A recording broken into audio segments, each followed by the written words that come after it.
E assim, eu acho que nada substitui o conteúdo orgânico, tá? Você pode até ter, durante um lançamento de um curso online, os criativos para poder rodar a tua campanha com tráfego pago, mas se você não tiver uma recorrência na criação de um conteúdo incrível ali nas tuas redes sociais, fora do período de lançamento, você vai gastar uma grana para essa campanha conseguir rodar e você trazer ali para dentro do teu lançamento a pessoa certa.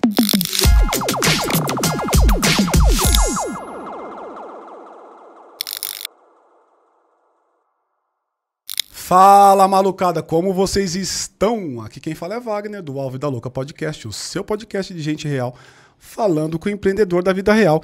E hoje a gente tem aqui uma empreendedora, assim, pesada, assim, grande, cheia de multifacetas, e é uma honra danada falar com você aqui, sabia?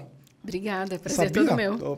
Prazerzaço, eu queria te agradecer de cara, te dando aqui uma lembrancinha pelo teu tempo, pela tua disponibilidade. Obrigada. Obrigado por aceitar o nosso convite.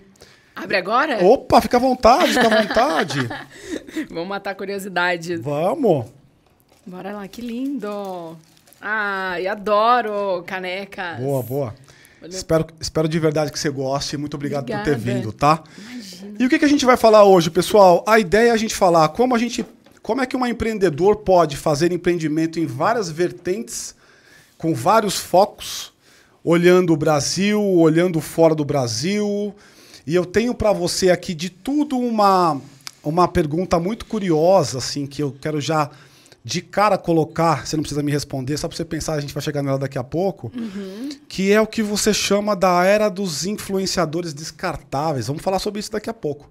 Mas antes de entrar aí, eu queria abrir o microfone para você, fique à vontade para dar um overview de quem é a Patrícia Brasil, de onde é que você vem, e na medida em que você vai colocando, a gente vai interagindo aqui, tudo bem? Bora. Bom, primeiro, obrigada pelo convite. Prazer estar aqui batendo esse papo hoje com você, Wagner. Que legal. E por aqui, para quem não tem obrigação de me conhecer, mas eu tô aqui para poder participar desse podcast, contar um pouquinho de como que eu empreendo há mais de uma década em diferentes setores aqui no Brasil e nos Emirados Árabes. Patrícia Brasil. Brasil com Z é meu sobrenome, um deles. E é real isso mesmo? É real, tá? Caraca, o pai já pensou. O pai já pensava numa coisa maior aí, hein? O pai ou a mãe? A mãe. A mãe? É sobrenome da família da minha mãe. Que legal, que legal. E assim, para mim, falar de empreendedorismo é tão natural quanto beber água, porque não tem como estar com a mente e com o olhar treinado e não sair enxergando oportunidade e querendo executar, né? Mas aí, como é que a gente coloca todos esses pratinhos rodando ao mesmo tempo? Como executa tudo, né? É isso que a gente vai falar hoje nesse podcast, né? Não, Wagner? Total. Essa é a ideia. Essa é a ideia. E assim, me dá um pouco do teu panorama, assim. Quando é que você se viu a primeira vez dentro do tema empreendedorismo e pensando, cara, é isso que eu quero fazer da minha vida, assim? Foi logo cedo? Me conta essa história aí. Na verdade, eu nasci no subúrbio do Rio de Janeiro, né? Nasci em Belfor Roxo, fui criado em Nova Iguaçu até os meus 13 anos, até os 13 para 14 anos de idade. Então, tinha ali uma realidade de viver no subúrbio do Rio, né? Com a família de classe média, Rio de Janeiro. Eu falo suco do Rio de Janeiro, né? Por exemplo, acho que muito do quem cresceu aí assistindo novela e vendo as novelas do Manuel Carlos conhece o Rio. Eu costumo falar que eu vim lá do Rio de Janeiro mesmo, sabe? E aí essa sagacidade, quando eu mudei para Niterói com a minha família, ali eu tinha 14 eu lembro anos. Que com 15 anos, quando eu entrei ali numa escola realmente muito diferente da realidade que eu estava acostumada estudando no subúrbio até então, no sentido de conviver com pessoas que normalmente já estavam viajando para fora do Brasil sem uma... O que aconteceu na vida? Deu um up na família? Como é que foi? Como é que foi essa virada de chave aí? Na verdade, não teve um up. Teve uma força muito grande dos meus pais para tirar a gente de uma realidade que, tendo 3 filhas adolescentes, uma realidade de subúrbio é complicado, né? Você é a mais velha, a mais nova? Eu sou a filha do meio. Na verdade, meus pais tiveram 5 filhos, mas meus 2 irmãos mais velhos, eles, enfim, não... Vamos dizer assim, não chegaram a nascer. Minha mãe teve um aborto. E minha irmã mais velha, né, que é viva, 2 anos mais velha do que eu, a Débora, que, enfim, a gente tem aí uma relação muito próxima, eu e minhas irmãs, porque a gente cresceu, assim, de escadinha, né? São todas chipadas, tipo você? Como ou não? Assim, chipada? Tem o mesmo chip que você ou elas fazem outras coisas? Fazem outras coisas. A minha irmã, a Débora Brasil, ela é, assim, super... Super bem vista no mercado de compliance trabalhista. É mesmo? Ela é a sumidade desse mercado. Que diferente aí de você. Ela empreende ou ela trabalha para alguém? Na verdade, ela faz um pouco dos dois, porque ela tem a consultoria, né? Então, no caso, ela empreende, mas ela também participa dentro de empresas para poder instituir o compliance trabalhista e fazer diminuir aí essa parte de processos dentro das empresas. Você acha que você está mais conectado, sob visão de negócio, você está mais conectada a ela ou menos conectada a ela? Eu vou te explicar por quê daqui a pouco. Como visão de negócio, em sentido de como enxerga o mundo e oportunidade? Não, como enxerga negócio. Porque... é muito diferente, né? Porque assim, hoje a Débora ela tem mais vontade de conseguir compartilhar na rede social um pouco do que ela já faz muito naturalmente no offline. Eu já faço online há 10 anos, então assim, é diferente. Tá, vou te explicar por que da minha pergunta. Porque, em geral, são duas competências que elas não se misturam. Em geral, quem está em compliance não vê visão de negócio como um empreendedor vê, e o contrário também é verdadeiro. Em geral, todo empreendedor tem pavor de compliance, porque compliance é restritivo. E não, ele é um ambiente restritivo e não aberto. Portanto, a gente, quando está empreendendo, tem um pouco de receio de jurídico, de compliance. A gente nem quer falar dessas coisas. Faz sentido? Faz em partes, mas é que assim, desde quando eu comecei a minha primeira empresa, acho que ter as coisas muito... ali dentro da lei e procurar da melhor maneira, por isso, contratar as pessoas da maneira correta. Tanto é que o único passivo trabalhista que a gente teve até hoje em todos os meus negócios, a gente ganhou. E, né, a doutora Débora Brasil estava à frente de 3 anos de processo, a gente ganhou em todas as instâncias. E realmente foi uma situação que, se a gente não tivesse tido a clareza e a expertise de assinar um contrato desde o início e manter ele atualizado com o prestador de serviço ao longo, né, da prestação do trabalho, a gente não tinha conseguido comprovar tudo. Mas o que você está trazendo é um viés mais trabalhista. O compliance em geral, né? O que eu estou trazendo é um viés mais de negócio. Porque, em geral, quem está nesse espectro do compliance, ele não está muito preocupado com novas oportunidades. Em geral, ele encontra travas, porque tem a lei, porque tem a norma, porque tem a regulação, etc, etc, etc. E a gente que está empreendendo, a gente quer empreender por causa de uma ideia que não necessariamente vai estar dentro ou fora de um compliance. Eu não quero nem saber desse compliance, porque eu tive uma ideia e eu quero eventualmente executar essa ideia. Era um pouco nessa linha que eu estava falando. Na verdade, toda a minha experiência com essa questão do compliance, ela vai voltada para o trabalhista pela influência da minha irmã, né? E ela já me explicou todos os prós e os contras de uma empresa não ter isso desde o início. Aprendeu desde cedo. E aí eu investi desde cedo em todos os negócios nessa parte. A gente colheu bons frutos aí com essa escolha. Que legal. Então, a gente estava na cronologia dizendo, então, que você desde lá de trás... Desde lá de trás. E aí minha irmã mais nova também, que é 2 anos mais nova do que eu. E aí eu tenho um irmão só por parte de pai, que é adolescente. Matheus hoje, acho que 13 anos ele faz em novembro. Me desculpa a inscrição. Quantos anos você tem, Paty? 33 anos. 33. Tá. E aí, o que você tem feito hoje, assim? O que tem movido esse coração em termos de empreendedorismo? Com certeza, instituir a Nexum Global em Dubai, né? Que é a empresa que eu venho trabalhando desde 2018 no mercado árabe para poder conectar as empresas consolidadas no Brasil para enxergarem o futuro que já existe e trazer essas oportunidades, essas estratégias já prontas para os seus negócios. E aí eu venho fazendo isso em formato de imersões de negócios. Você leva o pessoal para lá. A gente escolhe quem são essas empresas, porque não adianta, né, ser galera, não, é super restrito, tem que ser por convite, ou você tem que ser indicado por quem já foi. A gente passa um crivo aí bem apertado, digamos assim, né? Porque eu preciso ter um cuidado em quem eu vou levar, porque lá a gente acessa alguns órgãos do governo, as free zones, que são locais onde você consegue abrir empresa livre de impostos. Então, a gente precisa ter esse cuidado em quem a gente leva, se está pronto para poder... Para ir para lá. Deixa eu te fazer eu vou dar um passo para trás e entender como é que você caiu nesse lugar, assim. Tá. Em que momento você se viu, assim, com essa oportunidade na mão de trabalhar nesse mercado e por quê, assim? Entendi. Bom, na verdade, essa questão de Dubai apareceu para mim em 2016, quando eu estava fazendo uma reunião em Orlando. E no final, na época, eu estava à frente do grupo IT Brasil e a gente tinha acabado de gravar a websérie Miami Real, que está, inclusive, continua sendo acessada até hoje, depois de tantos anos, no YouTube. Foi uma websérie com o Felipe Neto e com o Maurício Meirelles, que a gente fez.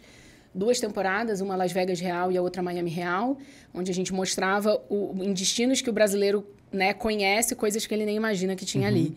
E aí, quando a gente terminou a gravação, eu tive o convite para fazer uma reunião com uma empresa de Orlando, enfim, para outros negócios. E quando a gente terminou a reunião e quem estava na reunião entendeu o que eu fazia, né, com essas webséries, provando que a nova publicidade é o conteúdo e trazendo marcas patrocinando essas webséries ao redor do mundo com influenciadores. Enfim, o empresário virou e falou: Patrícia, você está olhando para Dubai porque isso em 2016, né? Dezembro de 2016. Dubai vai sediar a próxima Expo.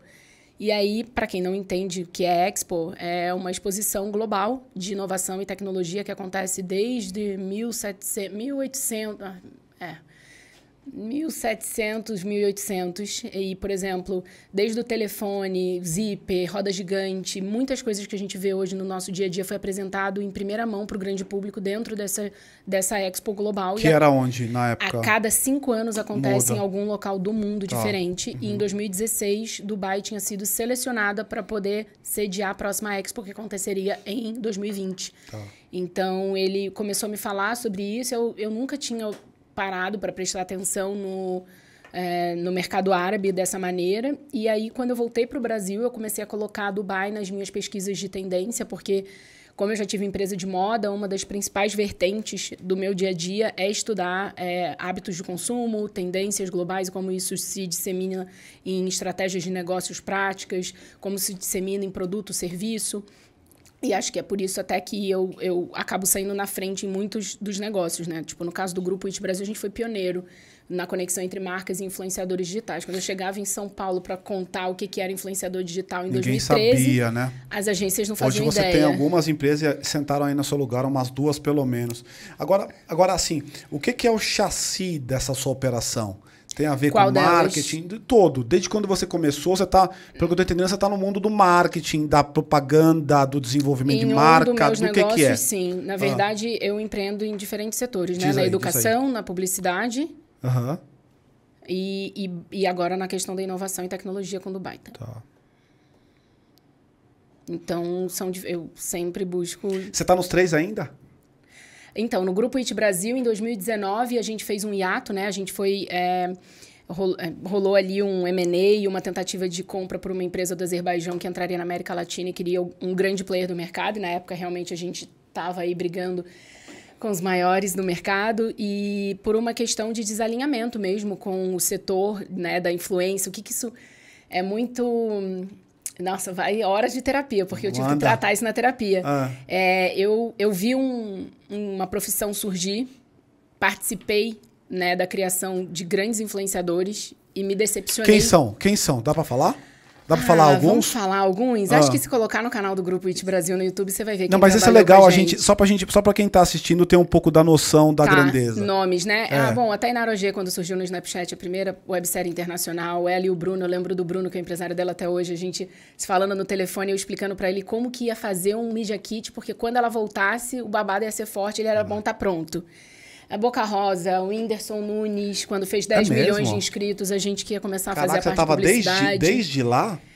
Eu falei que eu era pioneiro, não tô brincando. Cara, mas como é que você... E de onde você tirou essa sacada que você teve lá atrás? Assim, tem alguma referência, algum lugar que você percebeu? Na verdade, aí vem uma trajetória, né? Se a gente está falando aqui em empreender em 4 negócios, uma década, vamos uma linha do tempo rápida, né? 2009, eu tinha recém-completado 20 anos e eu já estava ali com a minha primeira empresa, que era Eco Souvenir, uma marca de souvenir sustentável para ser vendida em pontos turísticos do Rio de Janeiro.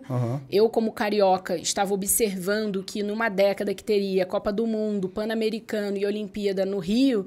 E faltava esse produto ali no ponto turístico, e depois de uma crise de 2008, como foi no mundo, né? Nossa, meu vamos Deus. Falar de sustentabilidade, vamos trazer isso.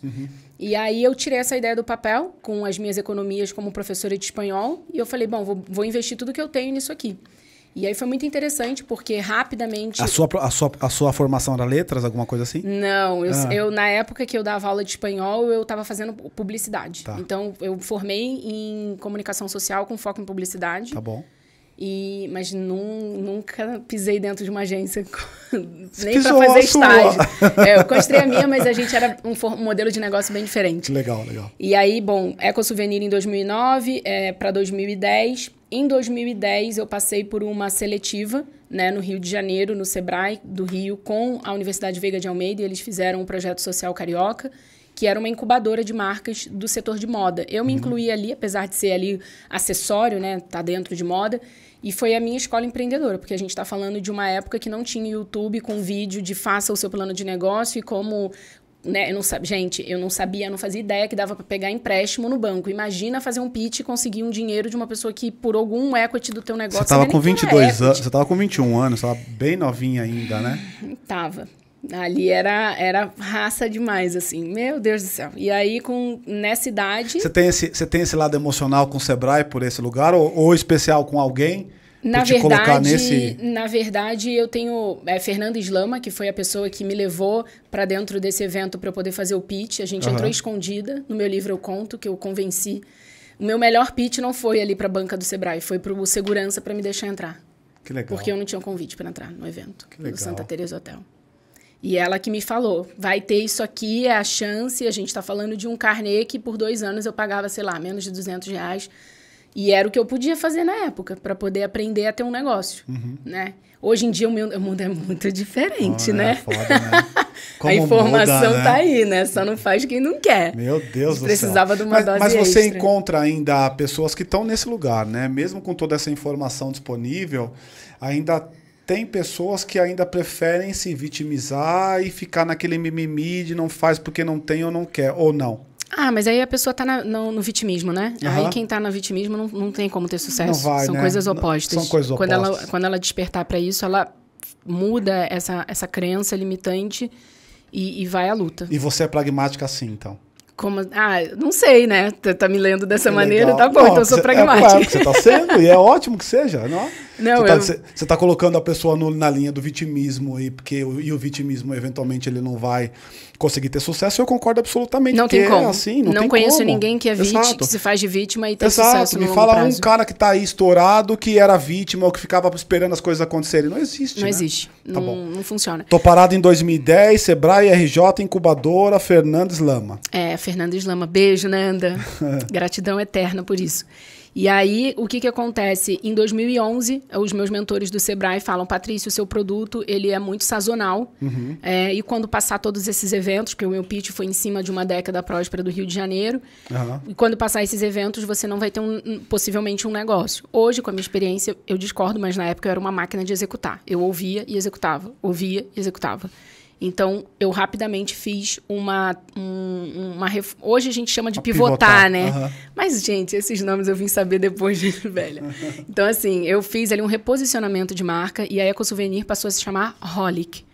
De workaholic, shopaholic. Então, de exacerbado. É um sufixo do inglês, né? E a gente pegou esse sufixo, Holic, H-O-L-I-C, Holic Fashion, e foi ali um e-commerce que a gente fez um barulho no Rio de Janeiro, com acessórios pensados para mulheres que tinham vontade de tomar a vida numa golada só. Então, a mulher que saía de manhã para a faculdade, ia para o estágio, depois academia, parava no barzinho e tudo tinha que caber numa bolsa bacana e não numa mochila. Que termo é esse? Tomar a vida numa golada só. Exato. Caraca, meu. Isso estava no meu e-commerce. A gente botava isso no e-commerce. Que legal, cara. A gente se posicionava bem em cima disso. E aí a gente pensava, na verdade, eu comecei pensando, e depois, obviamente, a empresa foi crescendo, até que em 2015 eu vendi esse negócio, mas até lá, o que aconteceu foi que, como que eu cresci a Holic como um e-commerce de moda? Trabalhando com as blogueiras de moda, que eram meninas que até então já me influenciavam a tomar uma decisão de compra, e eu simplesmente pensava, se hoje, em 2011, 2012, eu estou olhando para um blog e estou tomando uma decisão do que eu vou comprar para sair, para viajar, para comer, o que isso vai ser daqui a 10 anos? Tem alguma dessa época que está até hoje? Na verdade, a gente tem uma baita relação com várias delas, né? Tipo, tem um contrato da Tássia Naves que é vigente até hoje, que foi o que eu fechei. Que da hora. Tem a Lari Duarte no Rio, que na época a gente fez... inclusive, a Lari mudou para São Paulo depois que casou. Mas a Lari foi incrível, porque a gente chegou a fazer uma mala de final de semana que o público dela ia muito para Angra, ou então ia para Búzios, e a gente fez uma mala de final de semana e ela sorteou no blog dela. Então, a todo momento, eu montava o lançamento, a coleção, e pensava que influenciadoras poderiam usar essas bolsas e esses acessórios para que pudesse ser a minha vitrine. Porque, gente, eu estou falando de antes do Google Ads. Monstro. Antes. Então, era tudo orgânico. Tipo, 2011, falar de e-commerce já era uma parada surreal. Para eu poder fazer uma venda, a pessoa queria muito ter que comprar. Exato, né? Exato. Porque era um link até do Moip, hoje, era um PayPal. Até hoje é difícil isso, cara. Vamos lembrar, pessoal, que o grande boom no Brasil e no mundo de e-commerce aconteceu recentemente. Na verdade, depois 2015, 2014. Então, recentemente. E agora você vê um movimento maior por causa da pandemia, porque todo mundo quis um e-commerce para chamar de seu, para continuar sobrevivendo. Total. Né? Especialmente quem estava no varejo. Então, o varejo hoje, eu vejo ainda muito papo meio bobo de executivo ou de dono de empresa dizendo que ele tem a digitalização na empresa dele. Aí eu pergunto, é mesmo, cara? O que você tem? Aí ele fala assim, cara, eu tenho um e-commerce. Ah, que legal. Pois é. Bom, nessa época, né, a gente está falando aí de 2012, ter um e-commerce significava ter ali uma plataforma, mas na hora do pagamento era um gateway de pagamento externo, né? Então a pessoa tinha que eu lembro até hoje do Moip, quem lembra disso? Para um cartão ser aprovado no Moip, era com muita reza. A gente teve aqui, qual que era o nome dele? Igor, né?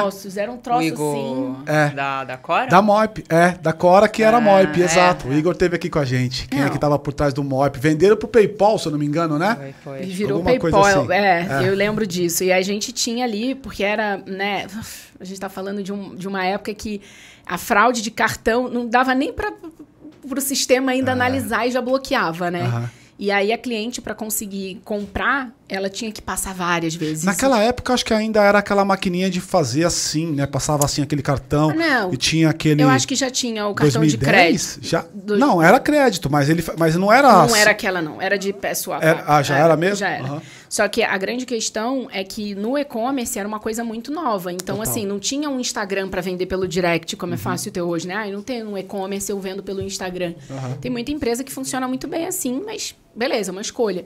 Mas na época eu não tinha. Então, ali a minha estratégia, e por que eu conheci as blogueiras, por que eu conheci o início dos influenciadores, foi porque eu já trabalhava com essas meninas para que a gente pudesse realmente divulgar o meu e-commerce, né? A Holic pudesse vender. E vendia.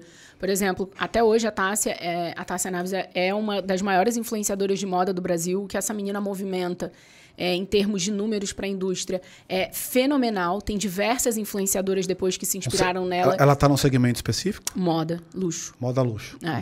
E na época, a Tássia, quando recebia os produtos da Holic, ela chegava e levava no Réveillon para Trancoso. Estou falando de 2013, 2014. Então, eu pegava toda a minha coleção de verão, eu escolhia o que já tinha a cara dela, mandava para ela e ela postava no blog no look do dia. Que é uma coisa que, assim, tipo...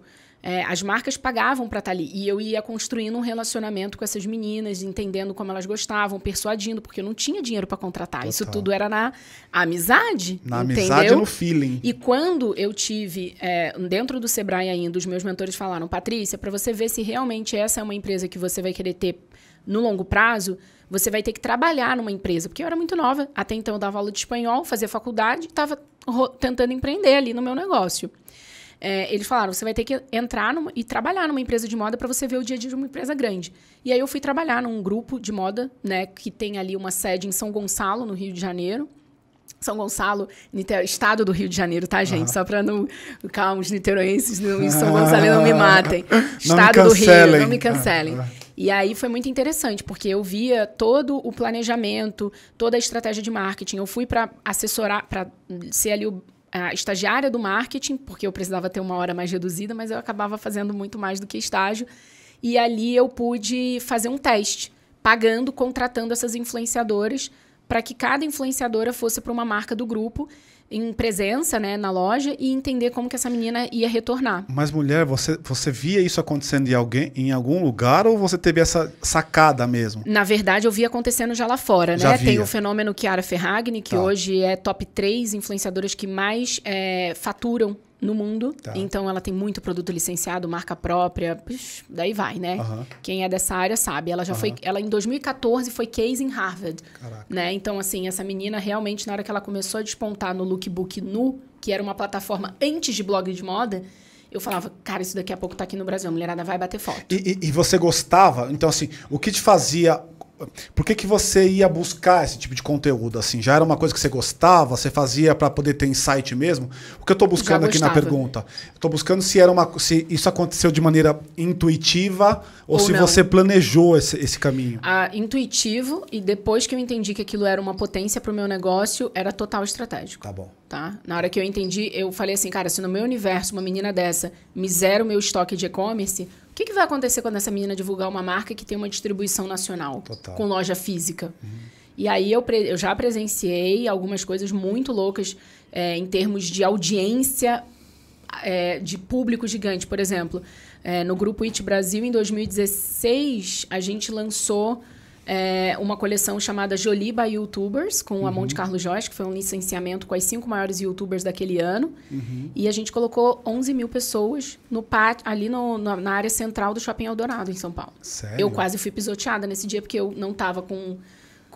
Dentro do shopping? Dentro do Naquela shopping. Parte de baixo ali. O único evento que foi maior do que esse é do Cake Boss, do Cake... Como é o nome daquele... Do Bud Balastro, não é? Carlos sim, Bud. Sim. Ele foi o único evento que bateu o nosso. Caraca. Foi o único evento. O Maurício Meirelles apresentou, trouxe ele para... Eu sempre quem tá perto, assim... Ele é foda, né? Eu gosto bastante dele. Ele é monstro, amigo, né? Querido. Emily, todo mundo. Não, muito querido. E aí, o Maurício apresentou e na hora que na verdade, eu estava com as influenciadoras num salão em São Paulo, né? A gente estava todo mundo se arrumando e começou a receber foto. E eu falei, gente, mas eu acho que o Maurício, ele pegou uma foto na internet e tá me zoando. Me zoando, né? Não, na hora que abriu, eram 20 seguranças para tirar as meninas do carro e passar pela multidão que não tinha conseguido entrar no shopping. Caraca. Foi um fenômeno, assim, o pessoal pendurado na escada. Ali eu vi quando o digital ultrapassa a barreira, né, do mundo digital e vem para o físico. Vem para o físico. Foi nesse momento que você se percebeu como acontecendo alguma coisa grande de verdade ou tem um momento anterior a esse? Antes já tem. Tá. Na verdade, quando eu, ainda na Holic, comecei a entender que essas meninas faziam esse barulho todo no meu e-commerce, foi quando me deu um estalo. Eu falei, cara, existe uma necessidade, porque o mercado não sabe contratar, não sabe quem contratar, nem por quanto tempo, nem o formato, porque não entende essa nova mídia. E eu, como consumidora e como dona de uma empresa que validava a cada coleção uma estratégia diferente, eu meio que fazia da minha marca Holic um grande laboratório. Sim. Quando ninguém contratava influenciadora para fazer presença, em 2012 a gente fazia presença em evento de Natal da Holic em Niterói, com um influenciador e ela assinando um produto nosso. Caraca. Então, foi muito pioneiro e eu testava. Então, depois que eu testei no meu negócio e bombou, e eu tive o convite para poder vender a empresa, tive ali 2 empresários tentando comprar um negócio, eu falei, cara, acho que realmente ir para a área de serviço pode ser uma grande maneira de eu experimentar um novo formato de empresa e atender mais pessoas nessa escala, estratégia. Na linha da escala, né? Exato. Deixa eu te perguntar uma coisa. Você já falou essa palavra algumas vezes. E eu queria pedir para você a gentileza de ajudar aqui quem está assistindo a gente com esse tema que eu acho legal, que é a questão do teste. Você falou algumas vezes sobre teste, sobre a importância de testar. Tá. Me parece que você é uma mulher muito curiosa e você usa esse instrumento chamado teste para dar o próximo passo. Eu sempre valido. Sempre, né? Sempre. Dá aí as dicas para quem está assistindo. O que exatamente é? Como é que faz um teste? Que tipo de coisas você, com a tua experiência monstra nesse assunto, usou e tem usado para testar coisas? Bom, eu acredito que toda ideia só vira um negócio de sucesso depois que você valida ela, mesmo que seja numa menor escala. Tá. Então, no meu caso, eu vou trazer o exemplo, né, da Holic, com as influenciadoras. Eu só abri o Grupo It Brasil em 2014 porque eu já tinha 2 anos validando formatos de como marcas de produto poderiam trabalhar com influenciadoras. Hoje eu chamo influenciadoras, mas na época eram as blogueiras de moda. E como essa menina poderia trabalhar esse produto. Então, quando eu abri o Grupo It Brasil, eu já sabia que marca que eu ia em cima, que grupo. Eu não ia nem em cima da marca, eu ia em cima dos grupos. O grupo, eu não vou citar... Pode falar se quiser, pode falar se quiser. Eu fui em cima do grupo Morena Rosa, que tinham várias marcas no sul do país. O grupo Soma, né, que no Rio de Janeiro, na época, eu acho que ele nem era grupo Soma ainda, era só Farm, Animale, separado, e depois que teve essa fusão. E eu ia olhando, porque assim, aí vem uma parte estratégica, né? o trabalho que tem para você vender para uma empresa e vender para 10 ao mesmo tempo é o mesmo. Então, eu preferia ir por cima do grupo, né? Então, isso aqui é legal, pessoal. Ó, pega esse trick aqui, ó. Ainda que você tenha...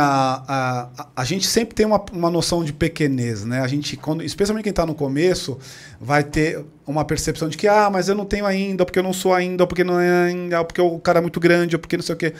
Olha a sacada dela. Ao invés de vender para um e vender para um grupo, é o mesmo trabalho. Você vender para um grupo, a probabilidade daquilo ter escala e ganhar essa escala é gigantesca. Então, tem um aprendizado legal aí. Total. E isso é uma estratégia que eu fui criando justamente por ser uma estrutura muito pequena. Eu que tinha que vender na época e depois eu fui com uma estagiária tendo que fazer todo o restante das outras coisas. Você tinha sócios? Eu nunca tive sócios. Nunca? Até hoje? Olha, quando eu abri o Grupo IT Brasil, eu acho que a minha mãe tinha 10% por questão de contrato social. Que não tinha naquela época, ou provavelmente a possibilidade de fazer sozinho. Não existe. Isso é bem recente, acho que não tem 2 anos no Brasil. E aí depois, quando o meu namorado, na época, e hoje o marido, entrou de sócio, ele veio para o contrato social, mas depender de sócio para abrir um negócio nunca aconteceu. Nem a Nexon em Dubai. Caraca, que legal. Então, mas eu acho que eu venho muito treinada disso, sabe? Calejada, né? E depois eu descobri por que eu faço isso. Existe uma palavra que chama bootstrapping. Que palavra difícil. Eu fui saber disso no meio da pandemia, com um amigo meu, que, enfim, é um investidor e um empreendedor fora da curva. E ele falou, você é bootstrapping, sabia? O que é isso? Como assim? O que é isso? E aí ele falou assim, você arrisca o seu próprio dinheiro, o seu próprio tempo, você bota tudo na frente. Em geral, quem está nesse lugar é o cara que acredita tanto no negócio que ele põe o próprio dinheiro. Sim. E é normal que isso aconteça para quem está no começo da equação. E aí o cara ele acaba queimando esse caixa, por isso o termo, né, bootstrapping. Ele acaba queimando esse caixa inicialmente até que ele tenha algum tipo de tração de segurança para que outras pessoas venham colocar dinheiro lá dentro. Ou nunca entrar o dinheiro, ou que nunca entra o dinheiro lá dentro. No caso do Grupo IT Brasil, quando essa empresa do Azerbaijão entrou em contato de Baku, eu lembro que foi a primeira vez que eu fiz um call com... Eu nem sabia, assim, desculpa a ignorância, mas eu nem sabia que Baku existia. Até que eles entraram em contato, achei que fosse trote e tudo mais, e aí a gente foi para uma reunião presencial. Aí quando abriu a câmera, assim, a webcam, do outro lado devia ter umas 5 pessoas engravatadas. Eu acho que é sério.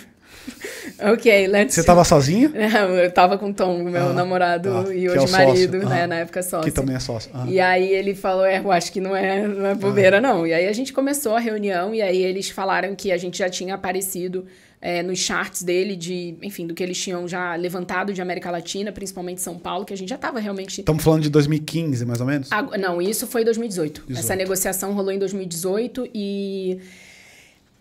Eu parei a negociação na hora que, por exigência de contrato, eu teria que ficar ainda mais 2 anos à frente do Grupo IT Brasil para poder fazer a passada de bastão de CEO. Que é a coisa mais normal do mundo. Que é normal, mas eu já estava no meu limite. Eu não aguentava. Não queria mais. Não, por dinheiro nenhum. Minha sanidade mental valia mais. E na época eu já estava muito preocupada com o rumo que grandes influenciadores digitais estavam levando à própria vida pessoal. Porque uma coisa é o que a audiência enxerga nas redes sociais, na tela do seu celular, você sentada no sofá da sua casa. Outra coisa é a gente que trabalha com essa galera, que vê o por trás da câmera. E aí era uma discrepância muito grande com o meu código de valor e o meu código de ética. Quer falar um pouco sobre isso? Pra gente poder... Vamos estacionar nesse tema e a gente volta pra cronologia depois? Vamos. Diz aí, o que te chocava tanto nessa época, assim? Eu quero voltar ainda um pouco antes. Tá. Como é, e aí eu quero ouvir, não a Patrícia Brasil, empreendedora do bairro, caralho, não é isso. Quero ouvir a Patrícia Brasil, mulher, pessoa. Pessoa física. Exato. Tá bom. Como é você ter acesso a essas pessoas todas, cara? Normal, igual eu tô tendo com você. Já começa de cara, eu trato todo mundo igual. Desde sempre? Desde sempre. Desde sempre, porque você viu eles desde sempre também. Não, eu já sentei, né, tipo... A Sasha foi jantar na minha casa, ela já era Sasha, e eu lembro de eu ver o Planeta Xuxa, a mãe dela grávida. Saquei. Entendeu? Então, assim, pra mim é todo mundo igual. Tá. Inclusive, levantou da mesa, pegou ela e o marido dela o prato, botou na cozinha, todo mundo igual. Entendeu? É nesse nível, pra mim. E é por isso que eu acredito que esse meu código de valor firme, que vem da minha criação, que me coloca hoje num patamar de sentar em mesa junto com ministros dos Emirados Árabes, por exemplo, com o Dr. Obeid, né? Que recebeu a minha imersão dentro da casa dele, em Abu Dhabi. Então, eu acho que são esses mínimos detalhes de quando você respeita todo mundo como ser humano que me coloca hoje em lugares que eu nunca imaginei entrar. Isso volta para você de alguma maneira. Sempre. Isso volta para você de alguma maneira. Sempre volta. Agora vamos voltar lá para os nossos amigos influenciadores.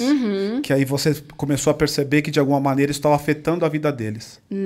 Falta base, né? Acredito que quando você vende, o seu produto é o seu estilo de vida, é a sua imagem apenas, né? Porque o seu produto, né? Por exemplo, a gente aqui, né? Eu tenho empresas e o meu negócio roda independente de quem é a Patrícia, do que como eu me levanto, como eu me apresento hoje na rede social.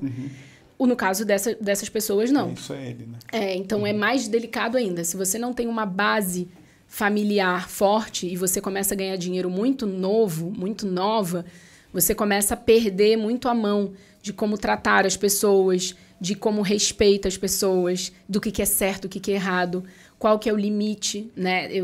Eu não vou dar nomes aqui, mas teve uma influenciadora aqui em 2016, nesse ano que a gente fez essa campanha, tweetou, eu queria, brincando, fez um tweet querendo, nossa, tô precisando de um fígado novo. No dia seguinte, eu recebi no grupo que a gente tinha com ela, assessora pessoal e tudo mais, uma foto de um isopor com um fígado de galinha dentro e um post-it em cima. Se você especificar que é humano, a gente entrega. E, assim, a base de fãs dela, que era de mais de 10 milhões de seguidores naquele ano, não tinha acesso ao endereço dela, porque o endereço dela não era divulgado, e nunca é, você sabe, né? O pessoal usa o endereço fiscal, o endereço do assessor, o endereço, como é o nome, do correio, né? A caixa postal. E a pessoa sabia o endereço, sabia o apartamento, sabia CEP, sabia tudo, e ainda mandou um post-it desse dentro. Então, assim, não ter noção do que se tem na mão, e aí a pessoa acha que é Deus, né? E aí, eu acho que esse é o principal ponto, não é? Não dá pra estar comigo, assim. Não tolero falta de educação, falta de respeito. Você é uma mulher dura, não é? Firme. No negócio, sim.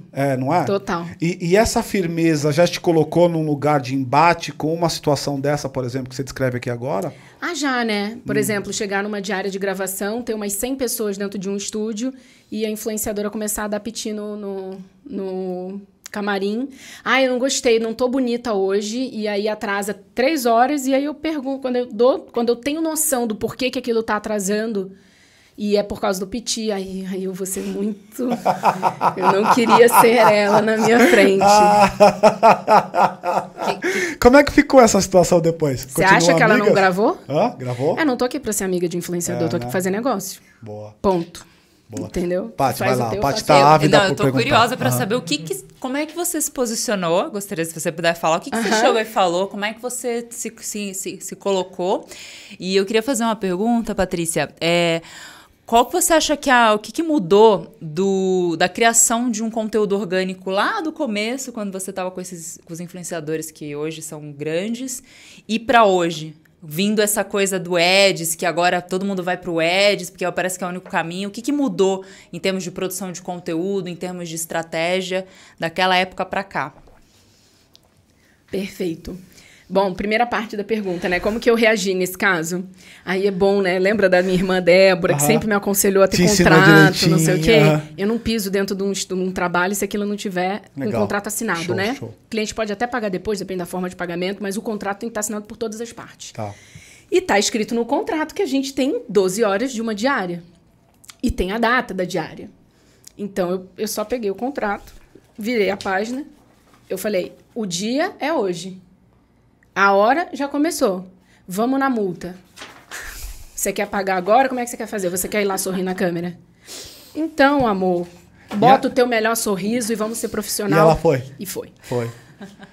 Aí você deve imaginar que as influenciadoras me acham um pouco grossa, né? Mas é porque não aprendem a ser firmes na vida. Né? Eu tô aqui para fazer negócio e tem me levado mas isso te leva lugares inimagináveis. Então, isso te leva mais para a posição de ser...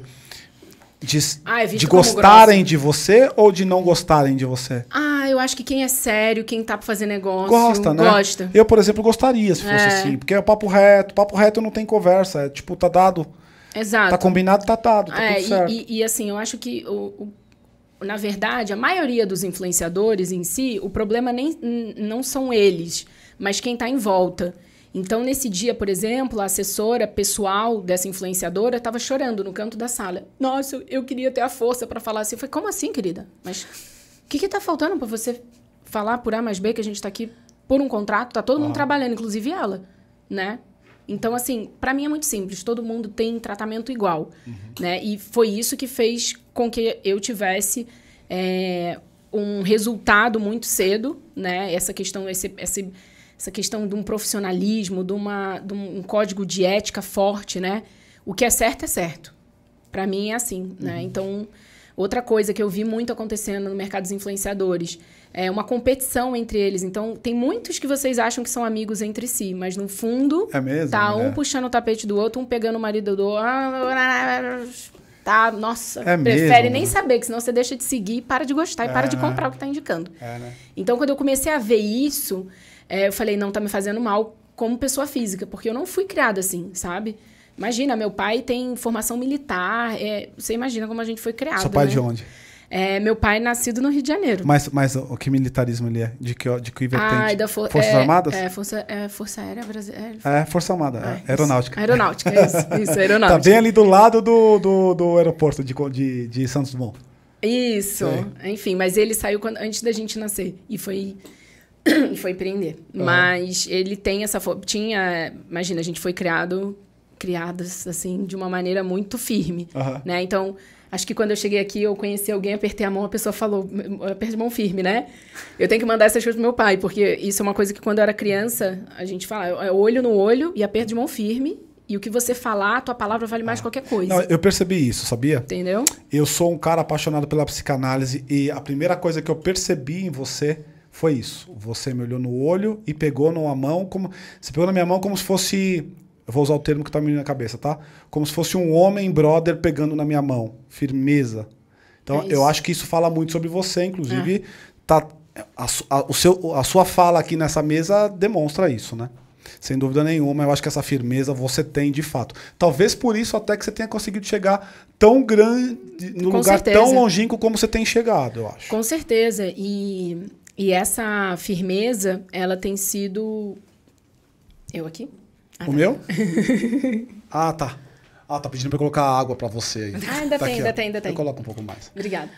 E essa firmeza, na verdade, ela me levou para um caminho de um reconhecimento e uma credibilidade que, na minha idade, é difícil, né? Então, com 26 anos, eu já fazia... Imagina, eu dei uma volta ao mundo antes de completar 30 anos com o Projeto Iolo, né? Que é uma websérie que a gente fez dentro do grupo It Brasil. You Only Live Once, você só vive uma vez. A gente patenteou isso como programa de internet. E a gente fez 5 temporadas, todas elas patrocinadas por marcas como Visa. Né? Então, assim, você imagina responder para um diretor de marketing da Visa que a gente está quase derrubando o sistema dele com a audiência que a gente está botando lá orgânica. Como é que você não pira num lugar desse? Porque tem uma outra característica também que eu percebi, o teu marido hoje é o teu namorado de lá de trás. Como não pirar o cabeção num lugar desse? Porque eu tenho a sensação... Criação. Né?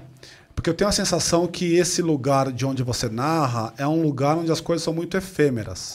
Total. Tanto é que você está me dizendo que elas são de fato. Então, assim, como é que você permanece nesse lugar no tempo sem se deixar ser abalado por ele? Em algum momento você se viu tentada por este movimento? Olha, eu diria... tentada não é a palavra, mas assim, existe o caminho fácil de se fazer as coisas, né? Do tipo... Sendo super sincera, né? A gente tem contratos e aí o influenciador fala pra mim, mas se você levar a fulana... eu não vou. Eu falei, então você não vai, porque né, o contrato, o cliente pediu esse perfil, você e ela se encaixam, mas se você não quer ir, ela também tem o perfil, ela se encaixa. Então, assim, é muito fácil. Mas se você não colocar ela, eu pago meio que um FII pra você. Querida, enfia esse seu FII onde você quiser, mas não na minha empresa, entendeu? Caraca, é nesse nível. Eu tinha essa muito percepção. Pior. Eu não posso nem falar, senão as pessoas... Aí o pessoal fala, ela quer biscoito, não sei o quê. Aí vai descobrir quem é, entendeu? Sim, entendi. Não dá. Mas é uma coisa que quando eu vi... E assim, quando eu tomei a a noção de como isso era pesado nos bastidores da influência no Brasil, e para tudo, tá? E a gente sabe que uma coisa é a influenciadora aparecer sorrindo e se falando de amiga, e daqui a pouco você vai ver que alguma treta aconteceu e não tá mais junto. Pode ter certeza que a internet não fica sabendo nem 10% da treta. Então, quando eu comecei a ver que isso era muito... Eu tinha que fazer gerenciamento de crise. Eu falava, não, cara, eu estudei demais. Eu já queimei pé no ponto de ônibus em São Gonçalo, amor. Não dá, entendeu? Não dá. E aí eu falei, cara, isso tá me fazendo mal. Foi quando eu não aceitei a proposta, né, dessa empresa. E eu falei, eu prefiro fechar a operação. E aí eu sentei para conversar com toda a equipe. E eu falei, para onde vocês querem trabalhar? Porque eu vou fechar a operação, eu vou investir na área da educação. Foi quando eu fundei o Ela Sonha, Ela Faz. E eu falei, cara, beijo, tchau. Na época, o meu marido também tinha ido para a área da educação. E hoje é um fenômeno na área de investimentos. E todos esses grandes... É famoso ele? Ele é dos bastidores. Tom média aqui do pessoal do mercado financeiro, que é agilizado nos lançamentos de múltiplos 7 dígitos, sabe quem ele é. Boa. Então ele foi nessa época para a área de lançamento e eu fui para a área de educação e trabalhar o Ela Sonha, Ela Faz como uma plataforma de empreendedorismo para mulher.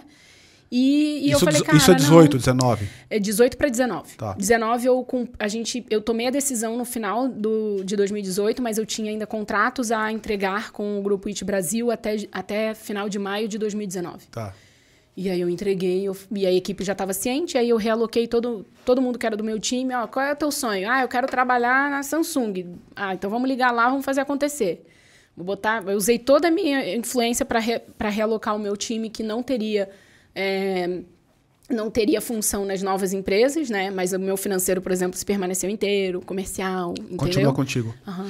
Paty, me fala uma coisa. O quanto que você é usada, por falta de uma palavra melhor, tá? Ou assediada por pessoas que sabem quem você é na equação e querem usar esse seu trânsito para poder se beneficiar de alguma maneira. Porque você é uma mulher sagaz. Você se liga em 2 segundos do que está acontecendo. Já peguei. Então, me ligo quem está querendo... Exato. Então, o quanto que isso acontece? Como é que direto. é? Né? É péssimo. Né?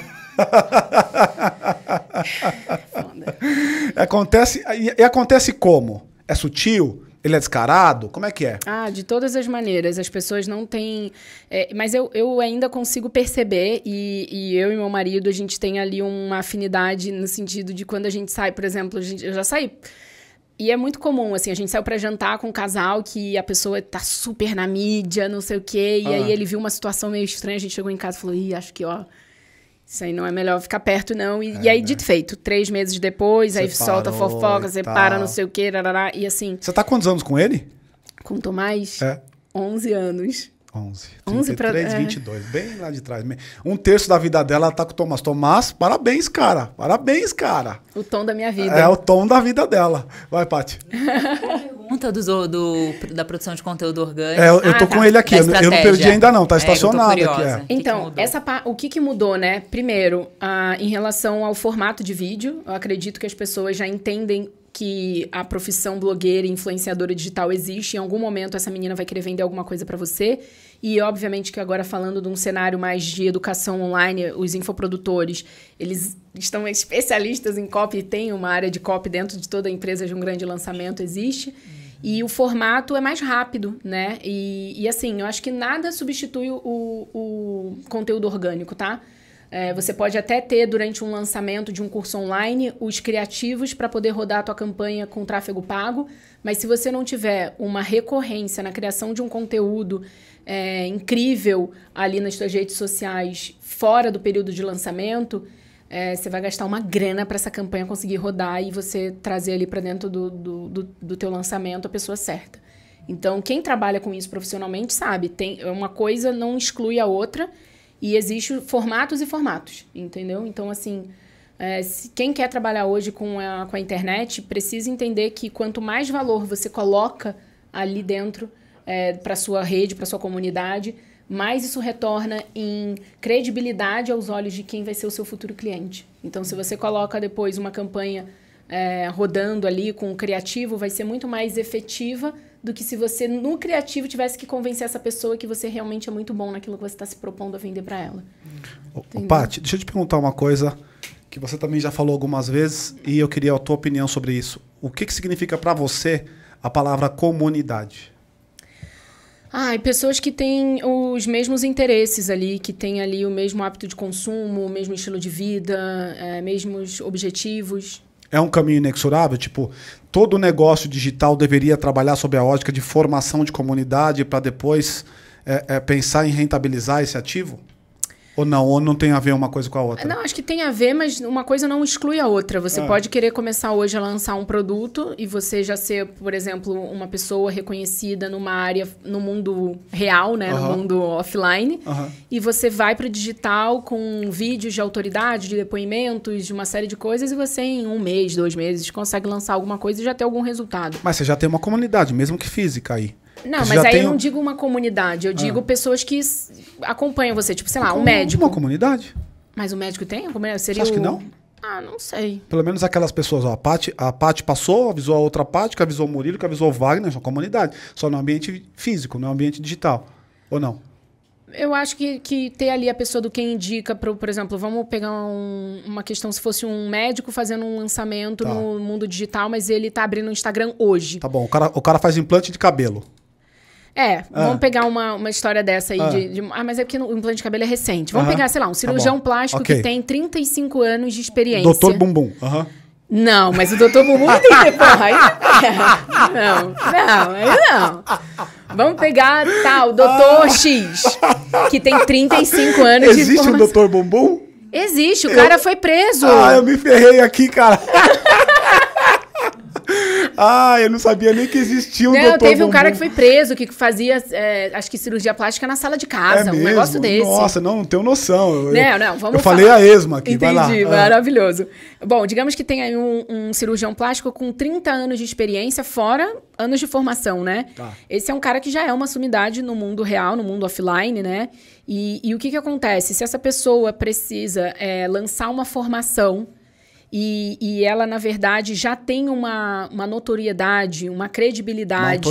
Uma autoridade fora, se ela pega e grava, faz uma linha do tempo. Em 1985, eu já estava operando. Olha o resultado da minha fulana aqui. Aí vem a senhora que hoje tem, sei lá, 60 anos, que operou com ele 20 anos atrás, e fala, cara, foi fundamental. Ele faz 10 vídeos desses com diferentes copies, acabou, ele vende, entendeu?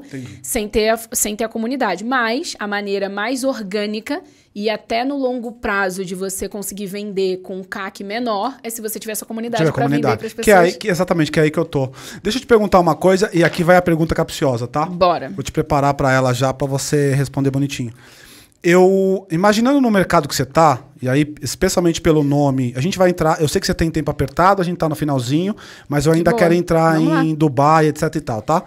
Pensando que você tem ainda um negócio chamado Ela Sonha, Ela Faz, portanto me parece uma comunidade de mulheres. Sim. Você tem alguma comunidade de mulheres hoje no Brasil que você admira muito, ou que você indicaria, por exemplo, para um empreendedor que está assistindo a gente para ir para...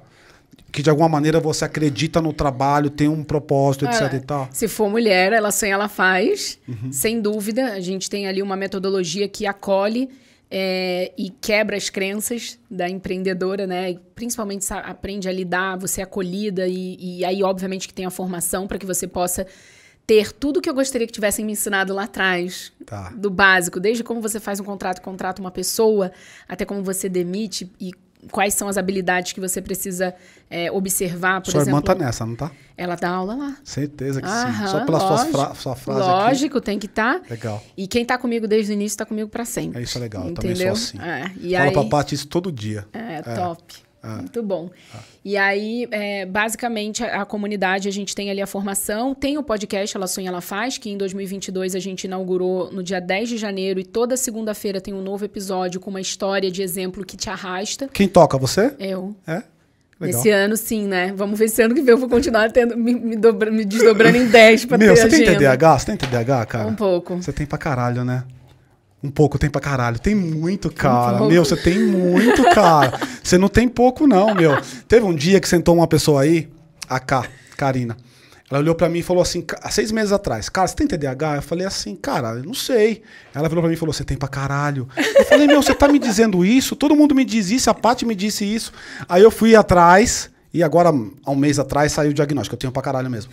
E eu olho pra você, você tá no mesmo lugar, cara, com muita hiperatividade, cara. Deve ter super hiperfoco, não tem? Tenho. Quando você encasca com uma coisa, esquece. Quando eu encasco com uma coisa, esquece. E isso, um exemplo, foi o que aconteceu com a volta do Grupo IT Brasil, que a gente tá voltando pro mercado agora. Voltou? Eu esqueci que tava gravando.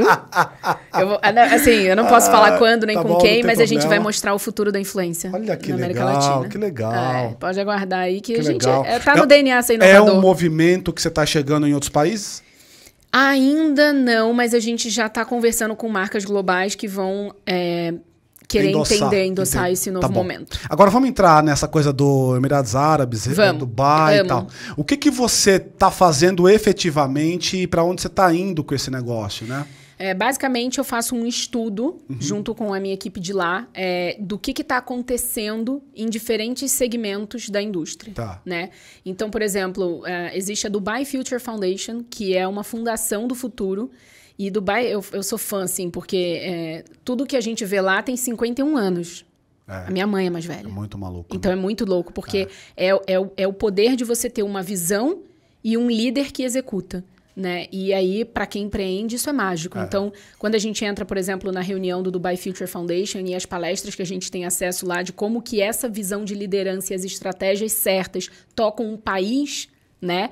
Os Emirados Árabes Unidos, não só Dubai, eu sempre falo, Dubai é a grande vitrine dos Emirados. Sim. O dinheiro mesmo tá em Abu Dhabi, está em Sharjah. Provavelmente muitos nem ouviram falar de Sharjah. Mas é ali, né? É ali, entendeu? Então, a gente tem ali, em uma semana, a gente visita 3 Emirados Árabes, são 7, né? Então, desses 3, os 3 principais. Dubai, que é a grande vitrine. Abu Dhabi, ali, a gente tem essa reunião com o ministro dos Emirados para poder entender as necessidades, porque a gente teve a reunião com o embaixador do Brasil nos Emirados Árabes Unidos, e o Fernando Igreja, agora o Fernando Igreja até mudou, mas até março era ele, e foi incrível, porque ele trouxe números da economia e que setores os Emirados estão comprando mais na América Latina e quais são as oportunidades do Brasil para poder vender direto para o governo ou para empresas privadas ou para fundo. Foi, assim, uma aula de economia. Deixa eu te perguntar uma coisa que não tem nada a ver, mas que me suscitou aqui uma percepção. Eu tenho a percepção, ouvindo outros relatos de pessoas que estiveram lá, jogadores, pessoas grandes e tal, que me parece que os caras de lá, especialmente os sheiks, os caras grandões, eles têm a sensação que eles podem comprar tudo porque tem muito dinheiro infinito.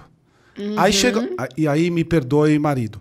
Aí chega uma mulher como você, com uma puta visão, jovem pra caralho, uma puta visão de negócio. Como é que é? Dubai é o 3º país do mundo mais seguro para mulher. Então ninguém vai me olhar estranho, ninguém vai me olhar torto. Eu não ouço uma cantada. Deixa eu só dar um exemplo. Eu passo temporadas do ano em Dubai, né? Algumas o meu marido consegue ir pelo menos uma semana, outras não, mas temporadas de 1 mês e meio, no máximo. E volto pro Brasil. Então, em março, eu passei 1 mês e meio lá, e aí eu sempre experimento bairros diferentes, né? Então, por exemplo, eu descobri... meu hobby, a gente nem entrou nisso, mas meu hobby é surfar. Então, eu descobri que tem um swell que entra uma vez no ano em Dubai e entrou quando eu tava lá. Então, eu descobri uma Dubai que parece a Califórnia. Pensa como eu fiquei pinto no lixo. É pra lá que você vai, né? Agora, a partir de agora, você vai pra sempre. Em Jumeirah 3. Pra quem é surfista ouvindo esse podcast, já guarda aí, tá? Dubai Surf House, ali é o point. E aí, eu acordava cedinho, eu tenho uma... já saiu um novo negócio aqui, ó. A excursão dos surfistas pra Dubai. Não, mas é uma... Mas assim, Mas eu aprendi uma coisa, que com hobby, a gente não pode ganhar dinheiro, senão deixa de ser hobby. É verdade. Então, eu nunca vou poder fazer nada disso. Só os caganeiras fazem isso, né, Paty? Tipo eu. Mas eu não posso, porque senão eu fico louca. Eu fiz isso, cara. Foi a cagada da minha vida. Aí, viu? Puta, fiz muita cagada. Mas vamos lá. Então, e aí eu conheço várias Dubais ao longo dessas temporadas. Essa recente já me deixou assim, putz, eu vou alugar uma casa aqui em Jumeirah, a próxima vez que eu for, né? Porque demais ter essa vibe que você, 10 minutos, você tá no Dubai Mall, Burj Khalifa, e 10 minutos você surfa olhando pro Burj. É um negócio muito louco. Que legal. E aí, quando eu realmente comecei comecei a frequentar Dubai, eu comecei a ficar... Primeiro eu ficava em hotéis, depois eu fui alugando apartamentos. E eu aluguei um apartamento no DIFC, que é o centro financeiro de Dubai. E aí, enfim, num ambiente super bacana, com a vista incrível de Dubai, aquela vista que a gente... Todo mundo que fecha o olho vê Dubai, eu tava com aquela vista. Imagina aquele lugar. E aí eu meti a mão na chave, fui pra academia do prédio 6 da manhã. Quando eu piso no corredor...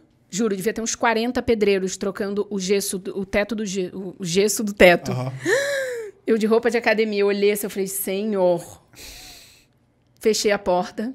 Já aquele, né, Nova Iguaçu gritou aqui no peito, né? Corre ou grita, faz o quê, né?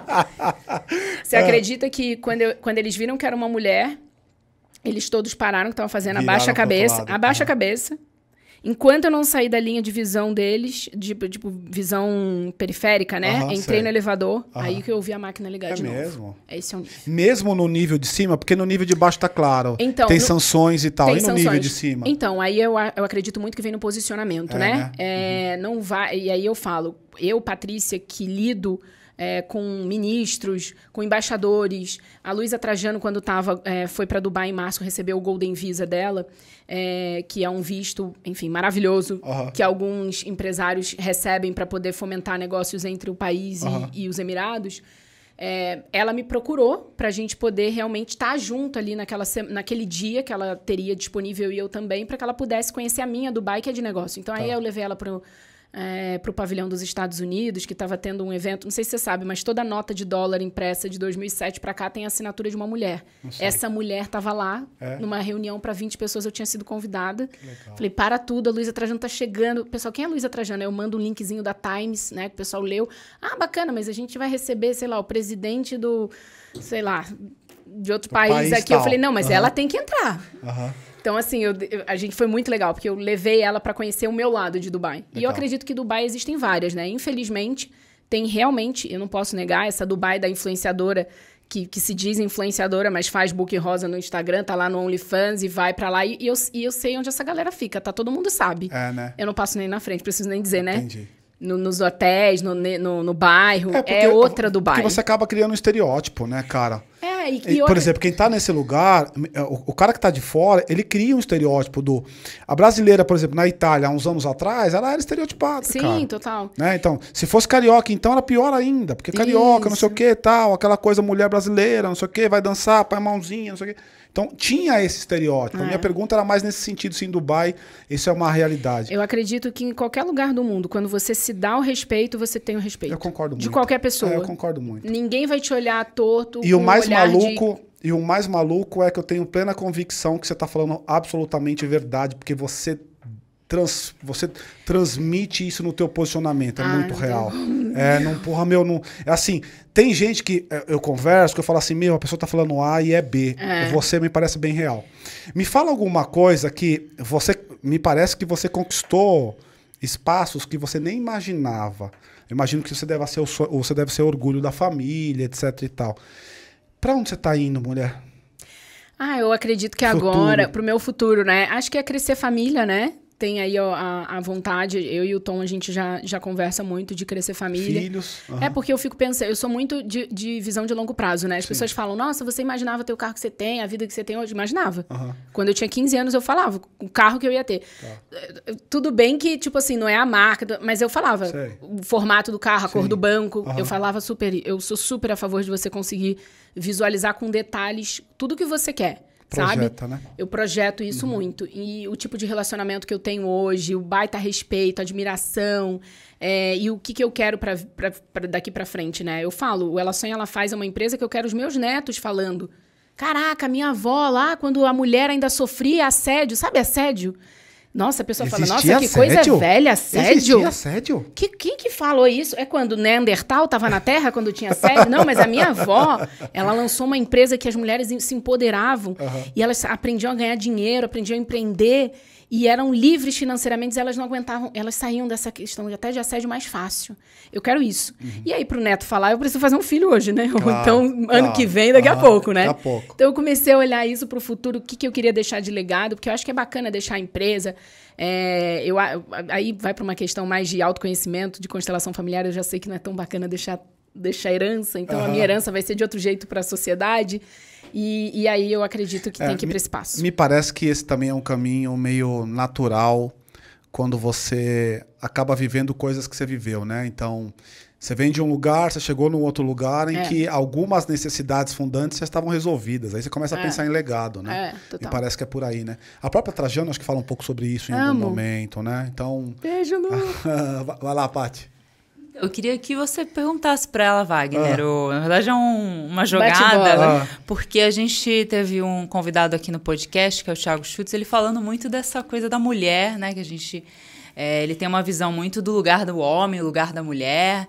E aí eu queria entender, né, qual que é o lugar do seu marido dentro desse aspecto do empreendedorismo e como que é a relação de vocês, porque a discussão aí, você pode explicar um pouco melhor como é que foi, tava nessa dificuldade de um relacionamento com mulheres hoje diferentes do que eram até então e tomando posições que muitas vezes são consideradas masculinas. A conversa vertia sobre... A conversa vertia sobre, numa relação, de quem é a liderança e em cima disso se falava o seguinte, que o homem ele precisa estar numa posição de liderança e a mulher tem que olhar para ele com admiração. Antes de você responder, eu já respondo porque eu peguei. Ela admira o cara.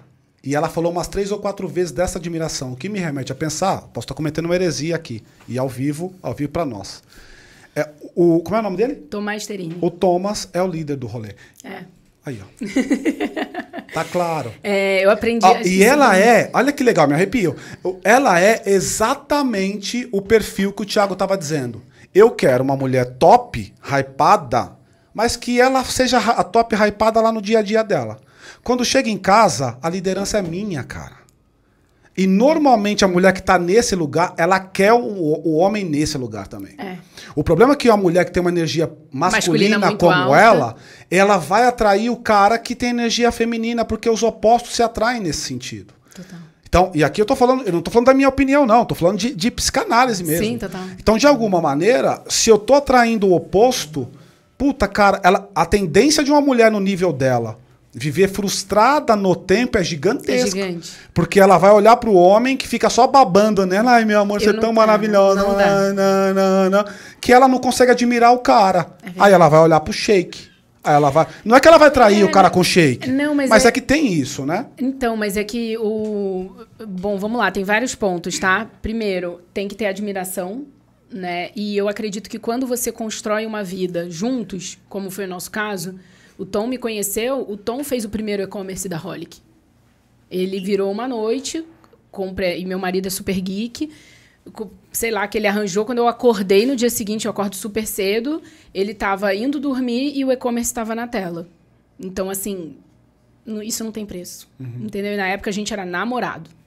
Eu na casa da minha mãe, ele na casa da avó dele, ninguém... E assim, era uma outra vida nessa vida. Total. Entendeu? Total. Tipo, o Tom, a gente andou de ônibus juntos Total. e hoje em dia a gente voa no A380 da Emirates pra ir de férias. Entendeu? Caralho. É outra história. Então, assim, não tem como você Tá, beleza, mas eu fico pensando assim, o que é... Quando a pessoa fala, mas você não se emociona com o shake.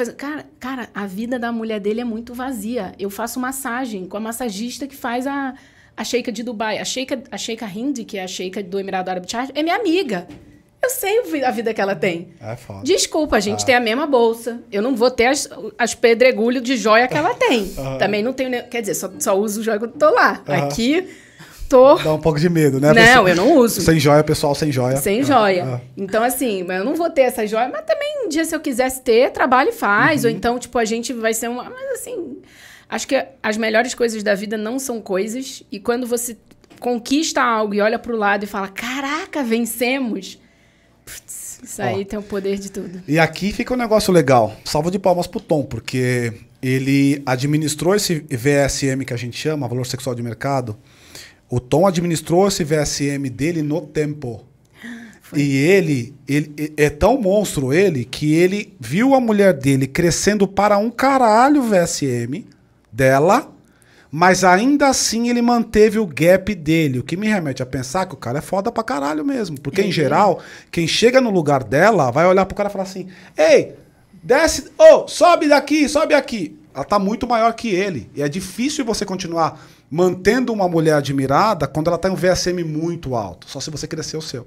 Então, e ele cresceu dele também. Aí, e eu acredito que quando a gente escolheu não seguir mais na IT Brasil, e ele fez o movimento, depois de muito tempo ele falou, não, eu sabia, a gente não dá certo trabalhando junto. E ele fez a escolha antes de que eu percebesse que eu precisava fazer uma escolha entre vida pessoal e vida profissional, no sentido de, se a gente continuasse trabalhando junto, não ia dar certo o nosso relacionamento. Então, como a gente escolheu a vida juntos, era deixa uma empresa constrói outra, exato, entendeu? Deixa a outra parte. E aí ele foi para a área do mercado de lançamento. E, que da hora. Que da hora, que do caralho. Paty, eu queria agradecer demais a participação, de verdade, assim, eu tava mais quietinho porque eu queria de fato aqui interagir contigo aqui, ser um negócio real. Agradeço muito. Muito obrigada. No final a gente sempre faz uma pergunta para os nossos convidados, que é: por que a Patrícia Brasil é uma vida louca? Ai, porque ela gosta de morar no impossível. Só o impossível me interessa. Morar no impossível? Ó, isso eu nunca ouvi, hein? Só o impossível. Eu sou ousada. Eu sou ousada. Tipo, esse lance de Dubai, as pessoas que chegam lá comigo... não tem nem como eu te contar o que eu faço nessa semana de imersão. A pessoa olha assim e fala, mas onde que você tirou essa ideia? Essas pessoas, elas surgiram da onde? É isso. Quando você coloca, assim, o teu foco para realmente expandir a tua realidade, você vai encontrando isso. Eu fui encontrando essas pessoas, assim, alinhadas. E em todos os outros negócios, né? O Relação Ela Faz, que brilha meu olho demais. Cada depoimento, cada direct que eu recebo, que eu falo, acho que a gente está construindo algo maior aí, sabe? Que legal. E é isso. Que legal, agradeço demais. Prazer todo meu. E se você gostou desse papo, eu queria te convidar aqui para curtir, compartilhar, se inscrever nesse canal. É claro que os contatos da Paty vai estar aqui abaixo na descrição. Então fique à vontade para acessá-la, para pelo menos tentar. Se você vai conseguir, não sei. Mas tá aqui os contatos, então fique à vontade para interagir com ela lá de alguma maneira. E eu queria, assim, de verdade mesmo, agradecer mais uma vez. Obrigado por estar aqui, tá? E muito boa sorte. E Tom, amém. Você tem minha admiração, hein, cara? Tchau, gente. Até mais. Tchau. Tchau. Mara, obrigada, amei. Ô, Paty, menino ou menino? Cara, acho que a gente vai ter mais. Eu posso tentar ter mais, devo ter. Vamos ter os dois. Você sabe que eu não falei isso, mas a minha mãe é gêmea, meu pai tem 2 irmãos gêmeos.